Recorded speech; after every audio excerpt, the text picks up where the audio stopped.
यमुना के 75% हिस्से पर देश की राजधानी दिल्ली में तमाम सरकारों की नाक के नीचे, सुप्रीम कोर्ट की नाक के नीचे, संसद की नाक के नीचे इतना बड़ा अवैध कब्जा कैसे हुआ?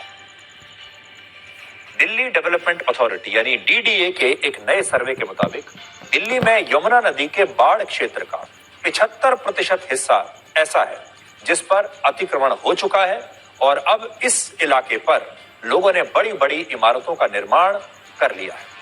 यानी ये इलाका हाथ से निकल गया सरकार के। इस क्षेत्र को यमुना नदी का ओजोन एरिया भी कहते हैं, जहां किसी भी तरह के निर्माण कार्य पर बहुत सख्त प्रतिबंध है। यानी ये वो इलाका है जहां आप एक ईंट भी नहीं रख सकते, एक ईंट नहीं रख सकते, लेकिन वहां पर कई कई मंजिला मकान बन गए, बिल्डिंग्स बन गई।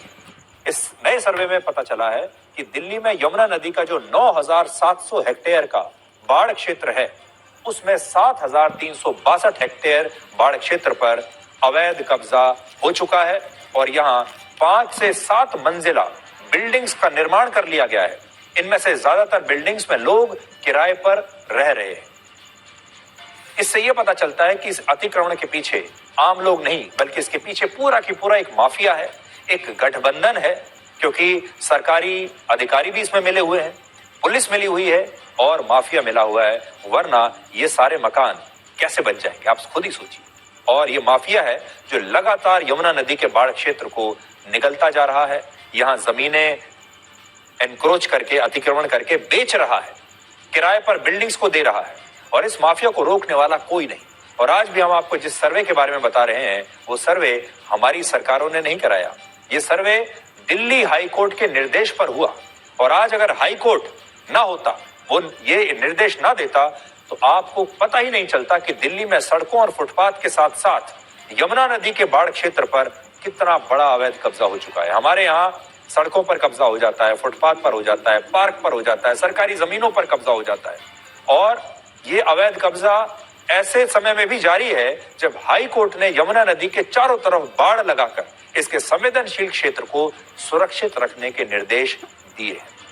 ये तस्वीरें दिल्ली के जाकिर नगर इलाके की हैं, जहां अब भी यमुना नदी के बाढ़ क्षेत्र में एक नई इमारत का निर्माण हो रहा है और ये बिल्डिंग 6 से 7 मंजिल की बिल्डिंग होगी, जिसमें लोग किराए पर रहेंगे। और यहाँ बात सिर्फ इस एक बिल्डिंग की नहीं है। देखिए आप, इस इलाके में यमुना नदी के जितने भी क्षेत्र पर बड़ी बड़ी बिल्डिंग्स का निर्माण हुआ है, उन सभी बिल्डिंग्स में 30 से 50 कमरे हैं जहां लोग किराए पर रहते हैं और इन बिल्डिंग से हर महीने लाखों रुपए का किराया आता है, जबकि ये बिल्डिंग्स पूरी तरह से अवैध हैं।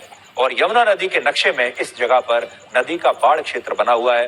नक्शे में सरकारी अधिकारी से पूछेंगे तो कहेगा कि ये तो यमुना नदी है, ये तो नदी का बाढ़ क्षेत्र है, यहाँ पर कंस्ट्रक्शन हो ही नहीं सकता। ये अगर आप कागजों में नक्शे पर देखेंगे तो यही मिलेगा, लेकिन जब जाकर देखेंगे, जो कि हमारी टीम ने जब गई हम, तो देखिए उस यमुना नदी पर कैसे बड़ी बड़ी बिल्डिंग्स बन चुकी है।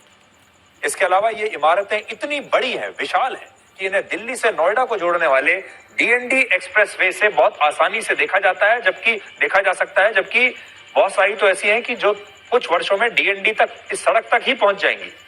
लेकिन सोचने वाली बात यह है कि जो अतिक्रमण हमें और आपको इस सड़क से दिख रहा है, वो यहां से गुजरने वाले सरकारी अधिकारियों को नहीं दिखता, मंत्रियों को नहीं दिखता, जजों को नहीं दिखता, बड़े बड़े लोगों को नहीं दिखाई देता।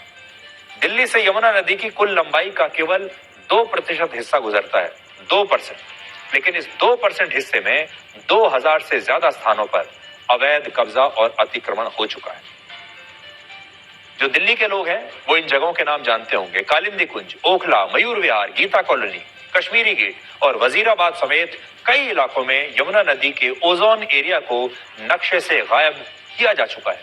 और सरकार ने यमुना नदी के बाढ़ क्षेत्र में जो 10 बायोडाइवर्सिटी पार्क्स बनाए थे, उनमें से भी 6 पार्क्स पर अवैध कब्जा है, जबकि हाई कोर्ट ने पिछले महीने ही इन पार्क्स को इस अतिक्रमण से आजादी दिलाने के निर्देश दिए थे। लेकिन अतिक्रमण वाले माफिया इतने शक्तिशाली हैं कि यमुना नदी के जिस 7,362 हेक्टेयर के बाढ़ क्षेत्र पर अवैध कब्जा है, उसमें से सरकार अभी तक सिर्फ 700 हेक्टेयर के बाढ़ क्षेत्र को ही आजाद करा पाई है और बाकी के बाढ़ क्षेत्र पर अब भी लोग अवैध कब्जा करके बैठे हुए हैं। और ऐसा नहीं कि अतिक्रमण 100 या 200 वर्षों से चल रहा हो और अब जाकर यमुना नदी की स्थिति इतनी खराब हुई हो। सच ये है कि ये सारा अतिक्रमण पिछले 30 वर्षों के दौरान हुआ है और इस बात को